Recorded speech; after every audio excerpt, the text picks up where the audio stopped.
bénissons encore les Seigneurs une fois de plus ce soir encore pour cette occasion merveilleuse qui vient de nous accorder de partager de sa parole avec tous les bien-aimés partout où vous retrouvez en Afrique, en Asie, en Océanie, en Europe, voire même ici en Amérique. Vraiment, nous bénissons le Seigneur sans plus tarder. Nous allons faire la lecture et je vais accélérer très rapidement pour terminer avec l'introduction sur Judas l'intercesseur. Mais je parle toujours sur les sous-thèmes l'intimidation manifestée, la façon dont Joseph avait accueilli ses frères avec intimidation dans ses gestes, et c'était pour les amener, c'est-à-dire à les connaître ou soit à se révéler à ses frères. Mais avant de le faire, il avait utilisé les méthodes de les intimider. Et c'était un enseignement aussi pour ses frères pendant tout ce temps que Joseph leur donnait. Or, nous savons que notre Dieu, qui est représenté par Joseph,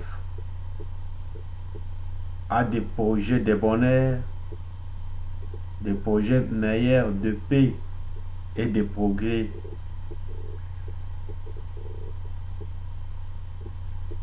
Mais il peut utiliser d'autres stratégies pour nous amener à vivre la réalité des promesses et des plans merveilleux qu'il a toujours en notre faveur. C'est pour cela, nous, ce qui fait notre force, c'est confiance en Dieu. Car la Bible dit, heureux l'homme qui se confie en l'Éternel. C'est comme une plante qui est plantée auprès des eaux, quelles que soient des saisons, cet arbre doit toujours porter des feuilles et doit produire les fruits. C'est-à-dire, celui qui se confie en Dieu, pour lui, il n'y a pas de temps difficile. Quel que soit le monde est en train de traverser cette période de pandémie, mais celui qui se confie en Jésus, lui, aura toujours la protection, la vie, et il doit progresser à tous égards. Nous allons faire cette écriture sur intimidation manifestée. Hier, on avait lu l'intimidation de Jézabel au prophète Élie. Et nous aurons aussi le temps de parler sur la doctrine de Jézabel. Parce que cette femme, Jézabel,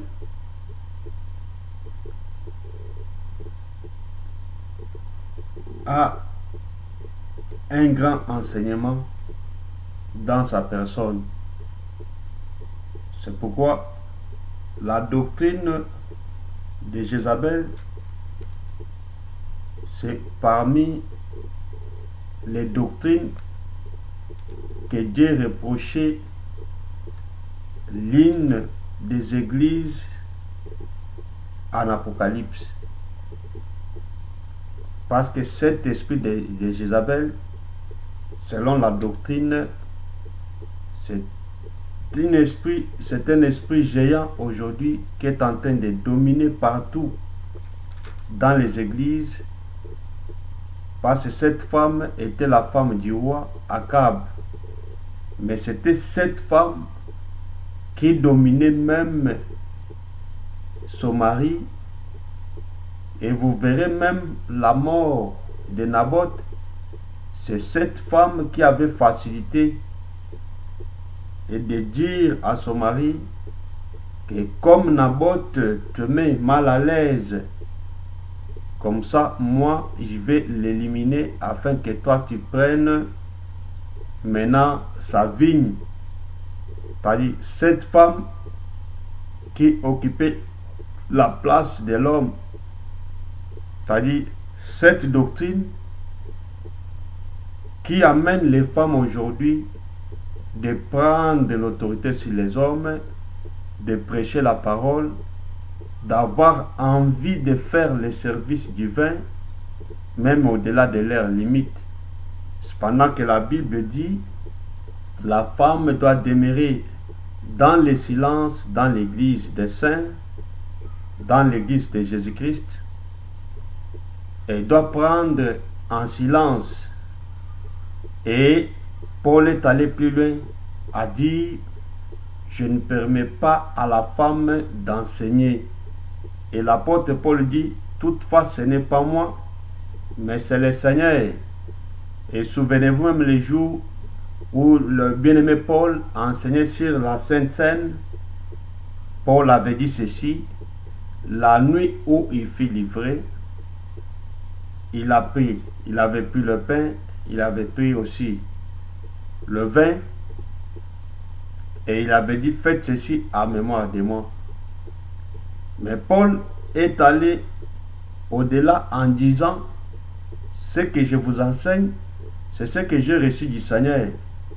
C'est pour cela que je vous avais dit ceci, le Seigneur notre Dieu, celui qui est le cœur, et un ministre de Dieu, c'est la bouche. Car la Bible dit, c'est l'abondance du cœur que la bouche parle. C'est-à-dire, Paul était la bouche, il devrait communiquer que ce qu'il avait reçu du cœur, c'est-à-dire, ce que je vous donne, c'est ce que j'ai reçu du Seigneur. Maintenant, si vous voyez aujourd'hui la doctrine qui autorise à la femme de prendre la place de l'homme, sachez-le très bien que cette doctrine, c'est la doctrine de Jézabel.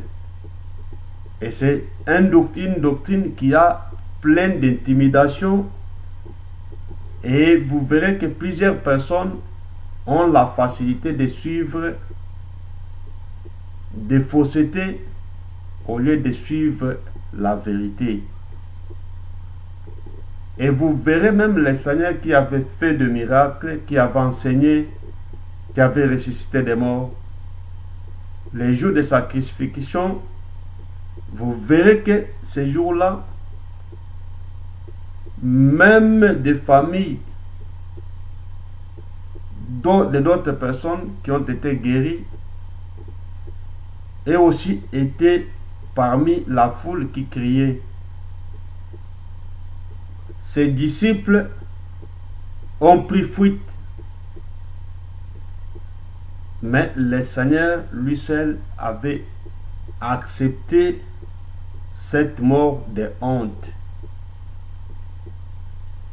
C'est-à-dire, la majorité était derrière ces gens pour crucifier le Seigneur. Et vous verrez, on avait demandé même le choix entre Christ, Jésus avec Barabbas, et les gens ont choisi ces brigands à la place du Seigneur.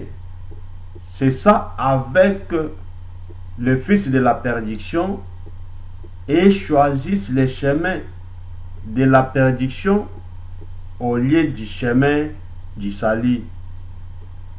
Or, nous savons ceci. Il y avait une route raccourcie qui devrait amener Israël dans la terre promise. Mais la Bible dit, Dieu seul avait dit, si je les amène dans cette route, ces peuples n'auront pas d'expérience mais je vais les amener dans le désert, mais pour les édifier. C'est-à-dire, là où il y avait les difficultés, c'est là où il y avait le choix de Dieu pour fortifier, enseigner, édifier son peuple dans la souffrance. Mais maintenant, d'autres personnes, dès qu'ils sont arrivés maintenant dans le chemin, lorsqu'ils ont vu maintenant des difficultés, des souffrances, ils ont commencé à se souvenir de l'Égypte.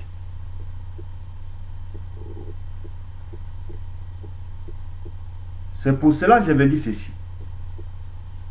Même dans leur marche, vous verrez que Dieu avait exterminé tous les anciens, mais ce n'est que des jeunes qui ont pris part dans la terre promise. Parce qu'en réalité, la Bible dit, les royaumes des cieux, c'est pour ceux-là qui sont comme les enfants. C'est-à-dire, et parlant de ceux qui sont comme les enfants, c'est parler de la nouvelle naissance. C'est-à-dire, le vieil homme devrait tomber dans le désert et c'était des hommes nouvelles qui devraient entrer. C'est-à-dire, si quelqu'un n'est pas encore né de nouveau, c'est-à-dire, cet homme n'aura pas la facilité d'être enlevé. Mais il faut d'abord naître de nouveau. C'est ce que Jésus-Christ avait dit à Nicodème. C'est-à-dire la nouvelle naissance. C'est quelque chose de très important. C'est pourquoi j'avais dit ceci. Baptiser, c'est bon. Mais la personne dont il faut baptiser, premièrement, il doit d'abord naître de nouveau. C'est-à-dire baptiser, diminuer. Après quoi, il doit être baptisé maintenant dans la mer. C'est ce que la Bible dit en Corinthiens chapitre 10, 1 Corinthiens 10, verset 2, que premièrement, ils ont eu le baptême à Moïse, à Moïse dans la nuée et ensuite dans la mer. C'est-à-dire, le baptême du nuée, c'est le baptême du Saint-Esprit. C'est-à-dire, nous voyons la nouvelle naissance qui vient au moyen de la parole. La parole qui transforme.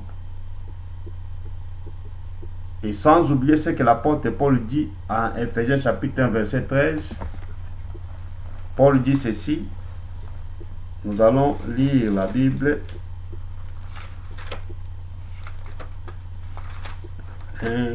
Éphésiens chapitre 1 verset 13. Éphésiens 1 verset 13. Paul dit ceci. En lui, vous aussi, après avoir entendu la parole de la vérité, l'évangile de votre salut. C'est-à-dire, premièrement, après avoir entendu, écouté la parole de la vérité, l'évangile de votre salut. C'est-à-dire, nous avons qu'une seule parole. Mais cette parole a plusieurs appellations. La parole de la vérité, c'est la parole de Dieu, la parole de Christ, l'évangile de votre salut. C'est-à-dire, c'est dans cet évangile qu'on trouve le salut. Parce que le salut, c'est une personne. C'est l'enfant dont Simeon avait porté. Il avait dit, Seigneur, laisse aujourd'hui que ton serviteur part en paix, car messieurs ont vu ton salut. Or, le salut, c'est la vie. Et la vie, c'est le Fils. La Bible dit, celui qui a le Fils a la vie. Et celui qui n'a pas le Fils n'a pas la vie. Et c'est le Fils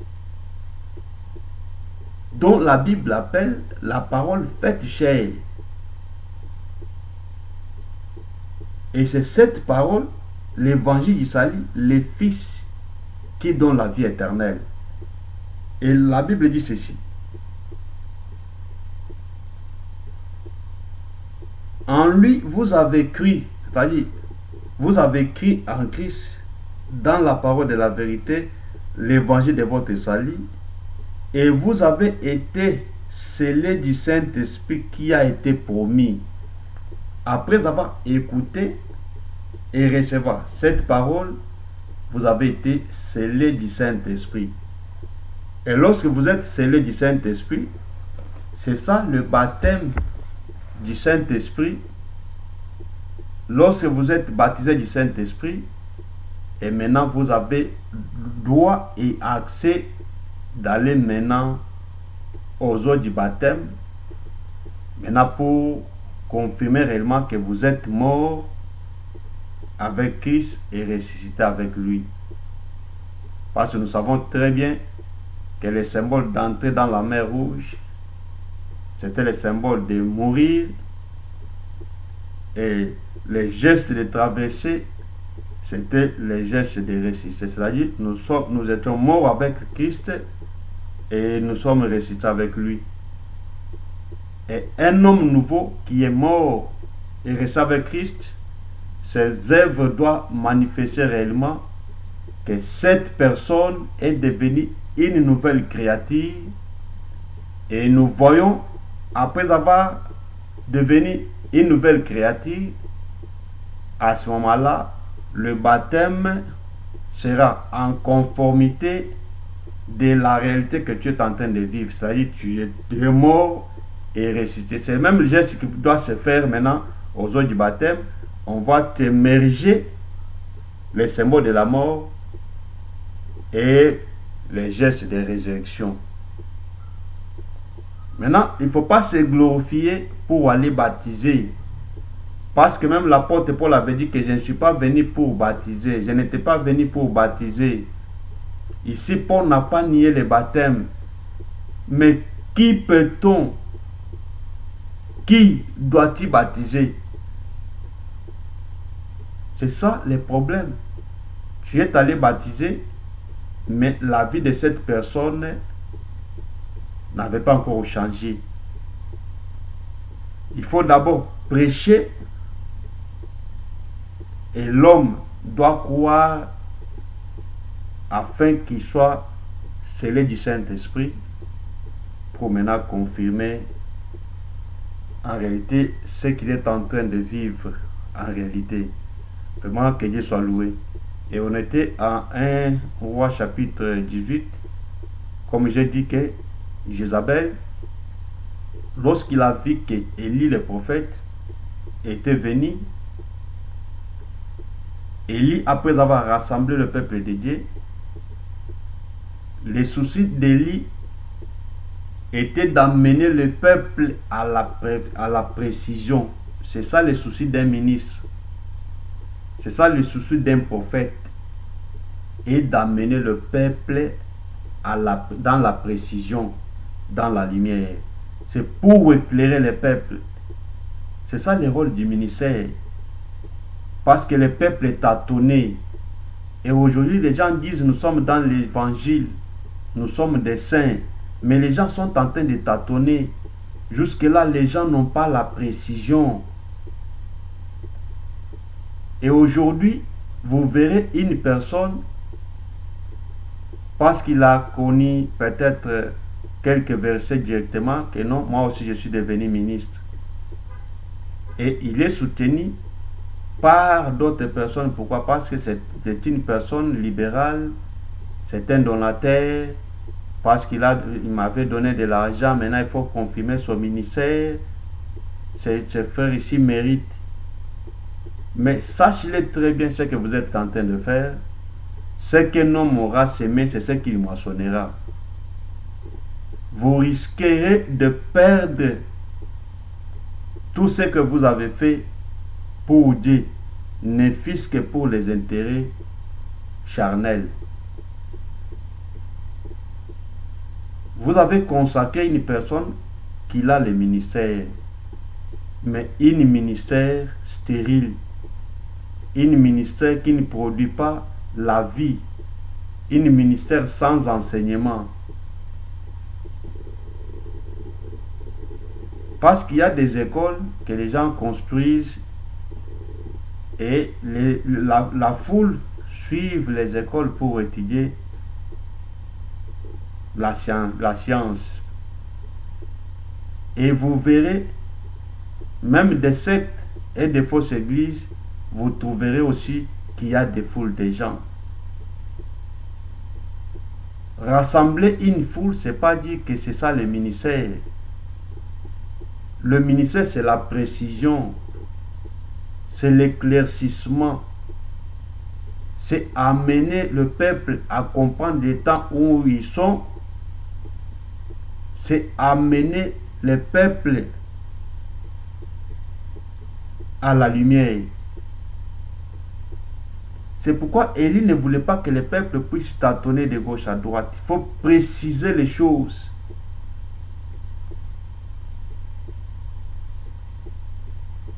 Et tous les faux enseignements, aujourd'hui les gens défendent qu'aujourd'hui nous sommes dans l'âge de Noé. Dans l'âge de Noé, les lions n'avaient pas mangé la chèvre, ni soit ours avait mangé l'agneau, ainsi de suite.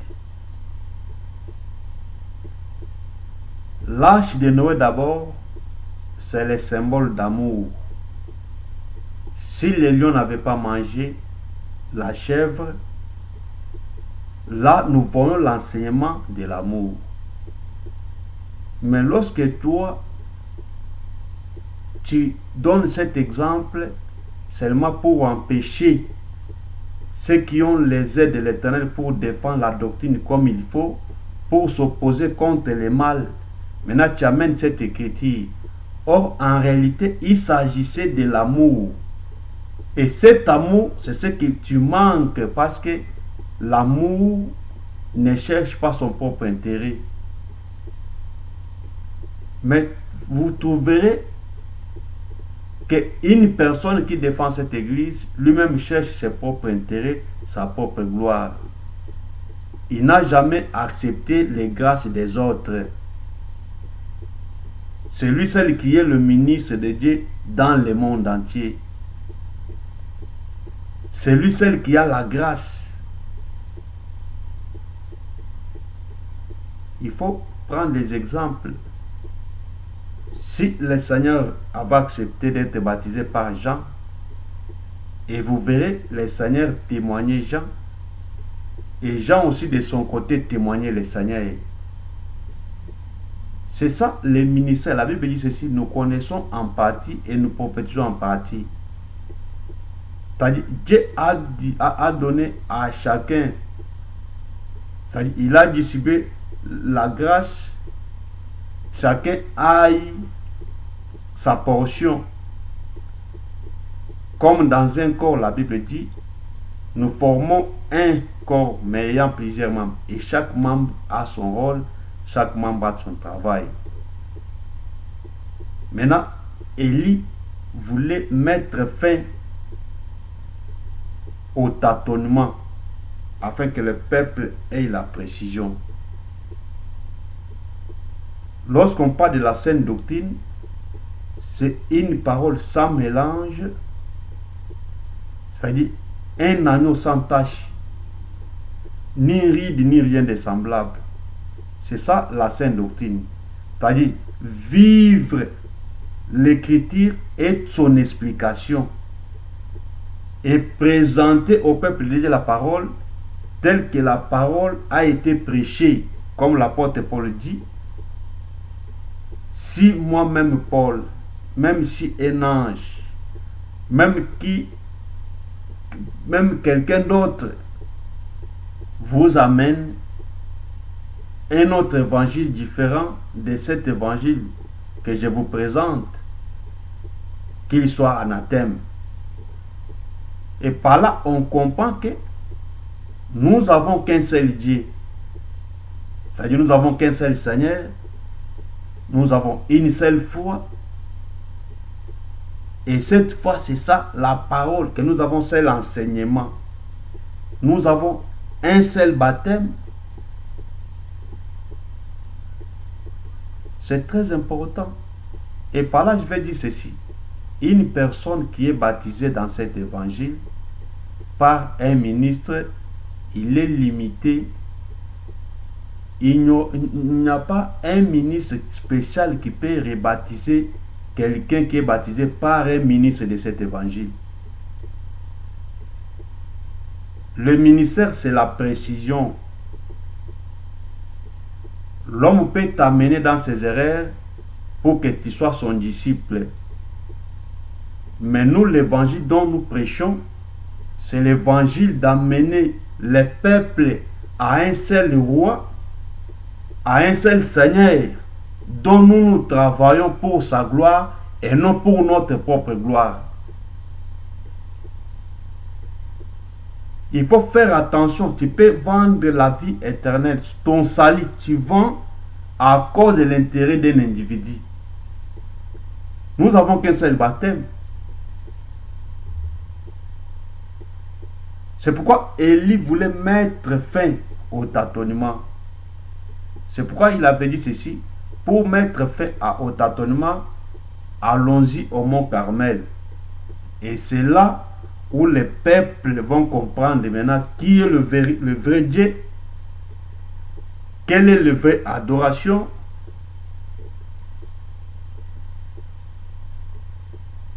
quel est le vrai prophète à suivre, c'est-à-dire le vrai prophète de Dieu, et qui est le véritable Dieu.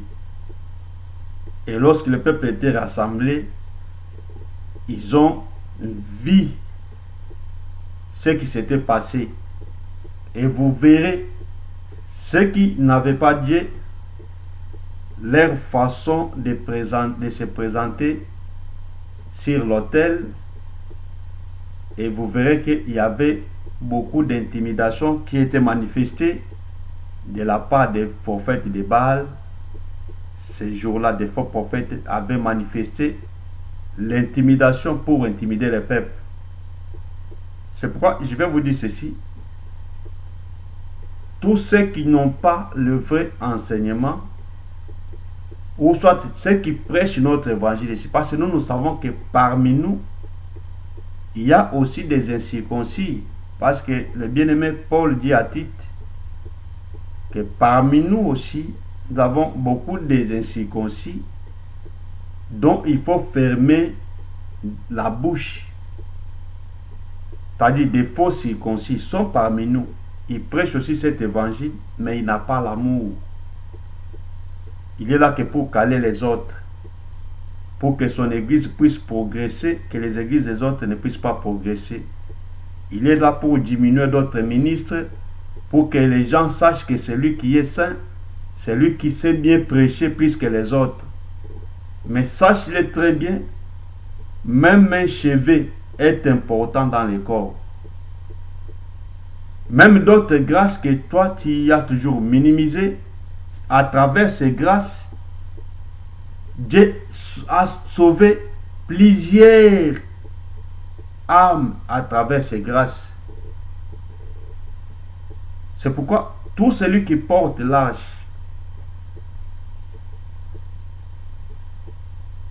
les peuples les suivaient.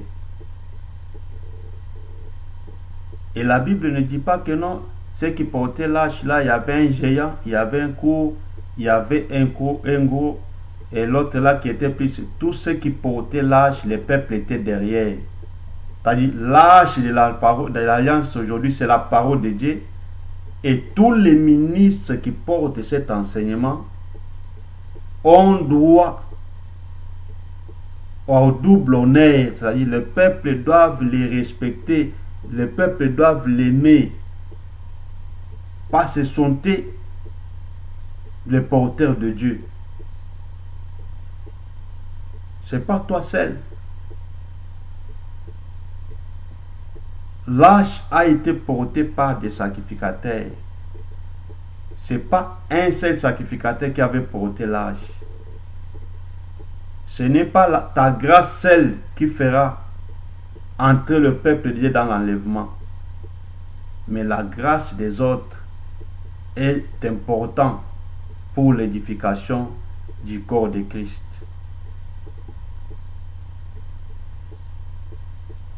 L'intimidation,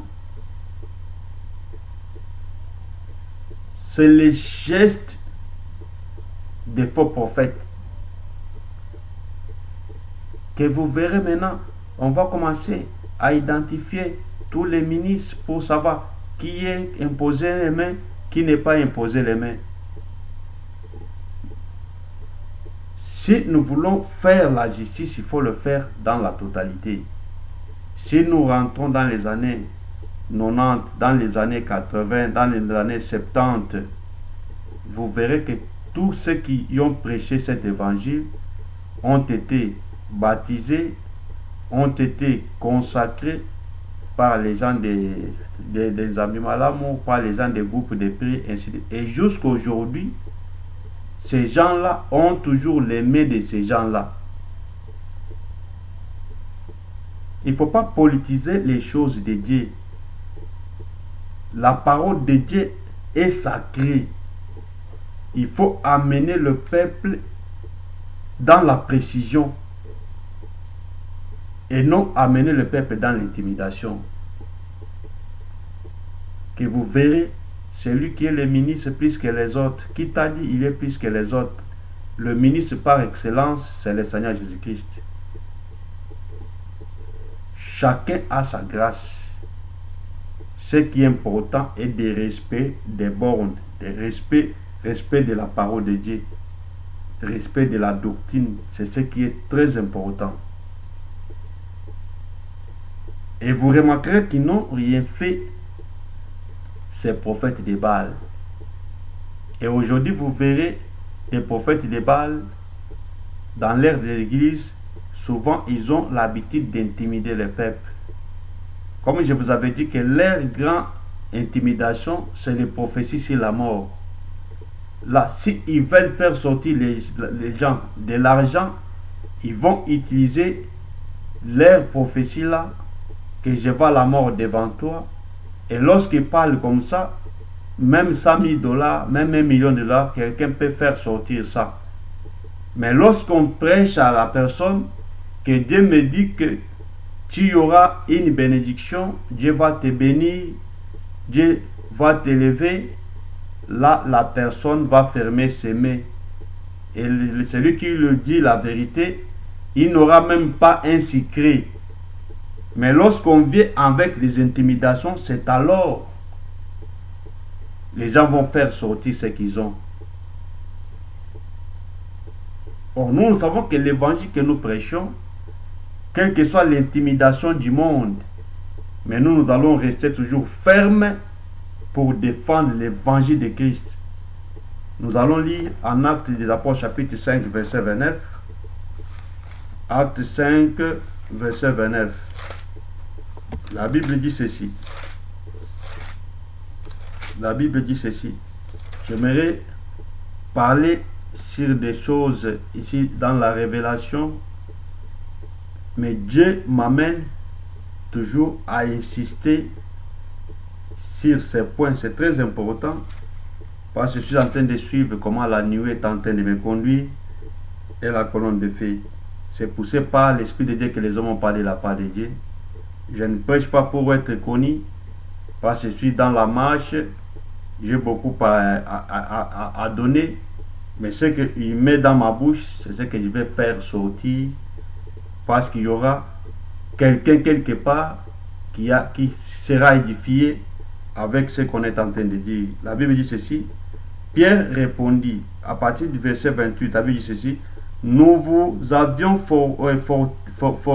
formellement défendu d'enseigner en ces noms-là. Et voici que vous avez rempli Jérusalem de votre enseignement. Vous voyez maintenant l'intimidation manifestée des faux prophètes. Ici à Jérusalem, ils ont défendu aux apôtres de défendre, d'enseigner l'enseignement de Jésus-Christ. Parce qu'il y a d'autres parmi nous qui sont en train d'étouffer d'autres ministères, mais ils attendent l'enlèvement. Son souci est que tous les ministres, les églises puissent fermer ces ministres-là puissent abandonner afin que les gens puissent dire que c'est lui qui a réussi. Le vrai réussite, c'est lorsque tu amèneras le peuple de Dieu dans la perfection. Les peuples seront sauvés. Ces peuples dont je parle, ce n'est pas les peuples qui suivent un ministre parce qu'il est de leur province, il est de leur tribu. Cependant que la Bible dit ceci, la chair et le sang n'hériteront pas dans les royaumes des cieux. Mais Dieu nous a donné son peuple pour amener à la perfection. Et ce peuple que Dieu nous a donné, c'est sa femme. Nous sommes les uniques. Et cette femme que nous allons préparer, comme Paul dit dans 2 Corinthiens 11, il parle de la vierge pure. C'est-à-dire, une vierge, c'est une personne qui n'a pas de souillure. C'est-à-dire, ce n'est pas un homme charnel. C'est-à-dire, des hommes et des femmes que tu es en train de prêcher, ils doivent être des hommes spirituels et des femmes spirituelles. Mais tant que tu as des fanatiques, sachez-le très bien que ta récompense, c'est ce que tu es en train de bénéficier, c'est ces gens-là. Mais nous travaillons parce que nous savons qu'un jour nous serons récompensés du travail qu'on est en train de faire. C'est pourquoi, quelle que soit l'intimidation de l'ennemi, nous ne cesserons pas à annoncer la bonne nouvelle. C'est pourquoi, quelles que soient des difficultés, quelles que soient des barrières et des empêchements, prêche l'évangile. C'est ce que Paul dit à Timothée, de prêcher dans des occasions favorables et non favorables, prêche l'évangile. Et cet évangile dont Paul disait à Timothée, c'est l'évangile qui est important d'abord pour sa propre salut, son propre salut, et après quoi, pour les saluts de ceux qui les suivent. C'est très important l'évangile salut. Il doit d'abord sauver celui qui prêche et sauver la personne qui écoute cet évangile du salut.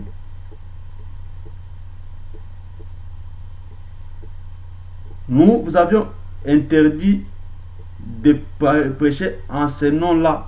Et voici que vous avez rempli Jérusalem de votre enseignement. Ils ont séduit avec l'enseignement de Christ.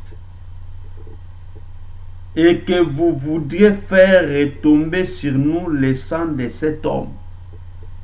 Mais ils ont dit que le sang de Christ tombe sur eux et sur leur fils. Maintenant, ils commencent à dire, vous voulez tomber le sang de cet homme sur nous. Maintenant, cet enseignement avait apporté le jugement dans les cœurs. C'est pourquoi, mon frère, ma soeur, je vais te dire, le jugement vient de la parole de Dieu. Si toi tu attends le jugement dernier, là ça sera seulement de jeter l'ennemi et ses adeptes dans l'enfer. Mais aujourd'hui, le jugement vient au moyen de la parole. C'est pourquoi ceux qui accusaient la femme adultère, Jésus-Christ avait pris les doigts. Or, nous savons que les doigts se trouvent à la main. Et cette main qui a 5 doigts représente Christ comme le ministère. Quel ministère? Le ministère de la parole.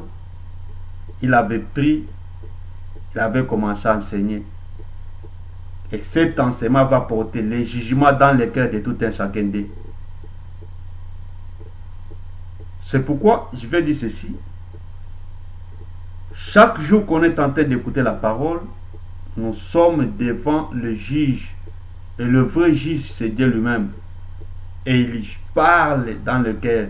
Et ces gens ont été déjà condamnés. Ils ont compris que ce sont eux qui avaient tué le Seigneur. Et maintenant, lorsque les apôtres prêchaient l'évangile, ils ont dit que vous voulez retomber le sang de cet homme sur nous. Oui, maintenant c'était la culpabilité qui était venue au moyen de la parole. Lorsque la parole a touché le cœur, directement tu comprendras. C'est ce que Pierre avait compris. lorsque les coqs avaient chanté pour la 3e fois, directement,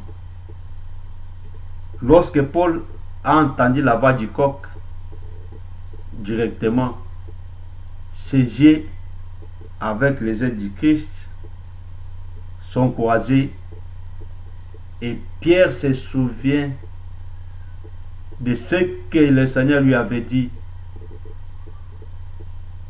que tu dois me nier avant que les coqs chantent.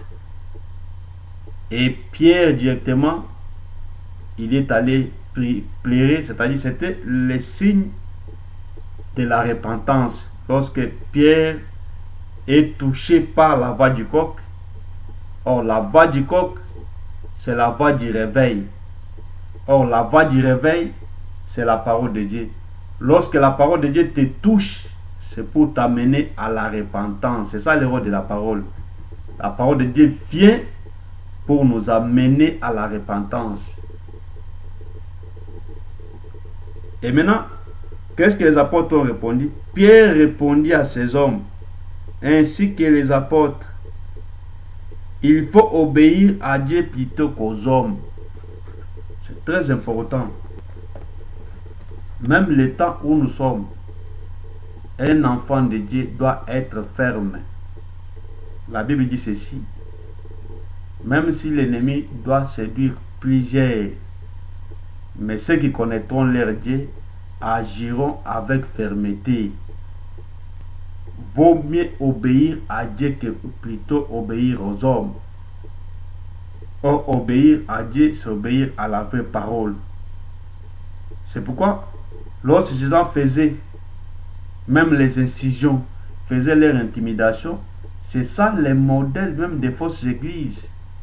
Aujourd'hui, les gens, pour savoir que celui-ci, c'est un bon prédicateur, il faut que cet homme puisse commencer à prêcher avec des cris. Il crie, ah, c'est ça un bon prédicateur. Même si les gens n'ont pas le temps de suivre les paroles que la personne est en train de faire sortir. C'est que l'évangile qu'il est en train de nous présenter. Mais son pomme, c'est le style là que lui connaît que c'est ça un bon prédicateur parce qu'il est en train de sauter.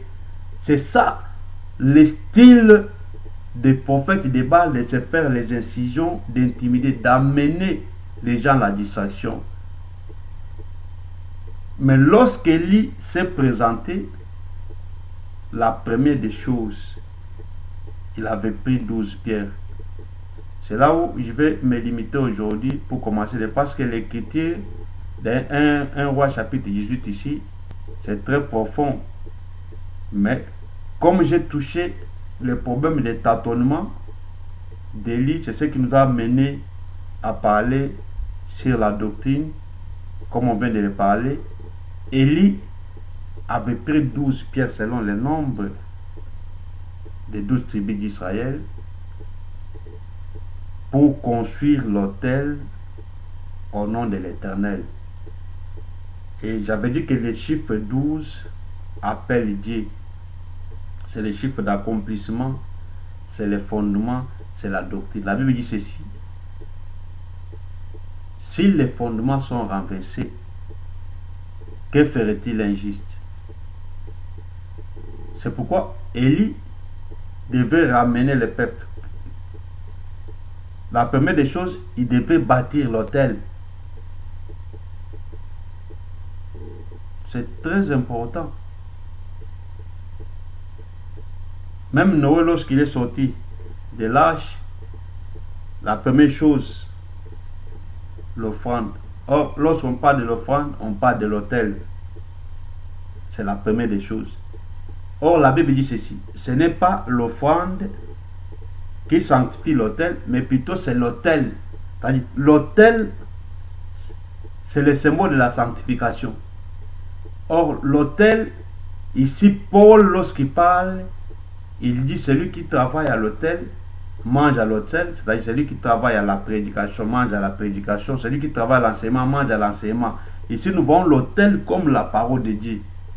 Tout doit commencer avec la parole. Et vous verrez même dans les tabernacles, La construction de l'arche était commencée avant d'autres ustensiles. Pour dire la parole doit être en premier lieu. C'est-à-dire, nous les saints, notre priorité c'est la parole. C'est-à-dire, lui a pris 12 pierres pour construire l'autel, honore le terrain. Or, les 12, j'ai dit, c'est le fondement, c'est la doctrine. La parole véritable que nous avons, c'est l'évangile dont les apôtres et les prophètes ont prêché. Et la base de cet évangile, c'est Christ. Parce que la Bible dit ceci, nous sommes fondés sur l'enseignement, les enseignements des apôtres et des prophètes, Christ lui-même comme la pierre angulaire. Et nous croyons à cet évangile, l'évangile du salut, et celui qui demeure dans cet évangile, celui qui est en train d'attendre l'enlèvement. Parce que lorsque le Seigneur viendra, il prendra que ceux-là qui se trouvent dans la véritable parole, c'est-à-dire ceux qui se trouvent sur l'autel qui a 12 pierres, et l'autel conçu au nom de l'Éternel. Or, nous savons, lorsque Jean avait vu en Apocalypse, on a dit qu'il avait un nom que personne ne connaissait. Mais les noms écrits sur son corps, sur sa cuisse, la parole de Dieu. Et par là, on comprend ceci, la parole de Dieu. C'est ça le nom de l'Éternel. Et ce n'est pas n'importe quelle parole, mais c'est la sainte doctrine et l'évangile éternel. La Bible dit toutes choses passeront, mais la parole de Dieu restera éternellement. Parce que cette parole est éternelle, l'évangile éternel. La sainte doctrine, c'est parce qu'une parole qui n'a pas de mélange. Et cette parole identifie la personne de Jésus-Christ comme l'agneau sans tache. C'est pourquoi on parle de la sainte doctrine, une parole sans mélange, une parole pure. Et vous verrez la construction de cet hôtel, comment Élie avait commencé à construire cet hôtel. C'est ce qu'on va parler. Et lorsqu'il a terminé, et tous les événements qui étaient arrivés, ensuite, il y a eu la mort des faux prophètes.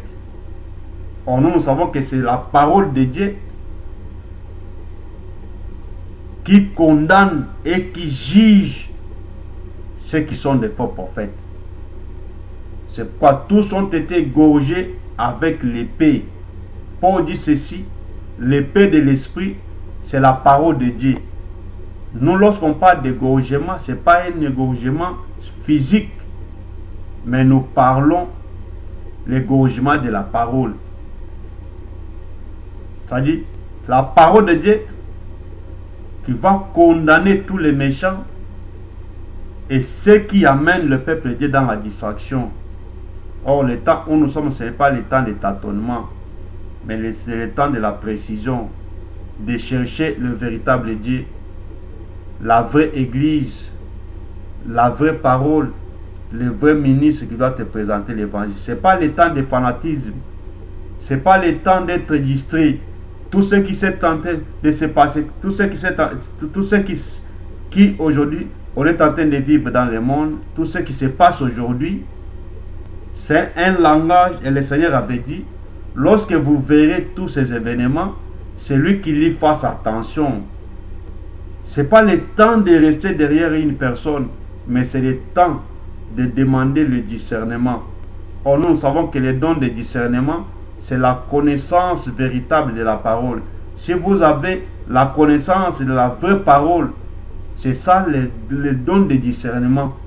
Et vous aurez à discerner le bien et le mal lorsque vous avez la précision et la véritable parole. Vraiment, que Dieu vous bénisse. Nous aurons tout le temps demain de parler et de continuer sur cette écriture de 1 Roi, chapitre 18, qui est très profond. Jusque-là, je n'ai pas encore parlé. Je parlais seulement sur tâtonnement. Parce que vous serez pressé que pourquoi il n'a pas parlé sur les bois. Parce que vous avez toujours des enseignements que les gens ont prêchés et cela est dans votre tête. Mais un enfant de Dieu véritable, chaque jour, la chose que tu avais écoutée la fois passée, aujourd'hui Dieu peut te parler d'une autre manière. Parce que tel que nous avons là, du jour au jour, il nous donne le pain quotidien. C'est-à-dire, la manne qu'on avait ramassée hier, aujourd'hui, Dieu devait donner encore une autre manne. C'est ça avec la parole de Dieu. Il ne faut pas être pressé d'évancer la pensée de Dieu. Je n'ai pas encore touché les bois, même des pierres là, je n'ai pas encore touché. Vraiment, que Dieu vous bénisse. On est ensemble. Demain, nous serons encore ici pour continuer avec l'intimidation manifestée. J'en parlerai dans tous les sens. Que Dieu vous bénisse.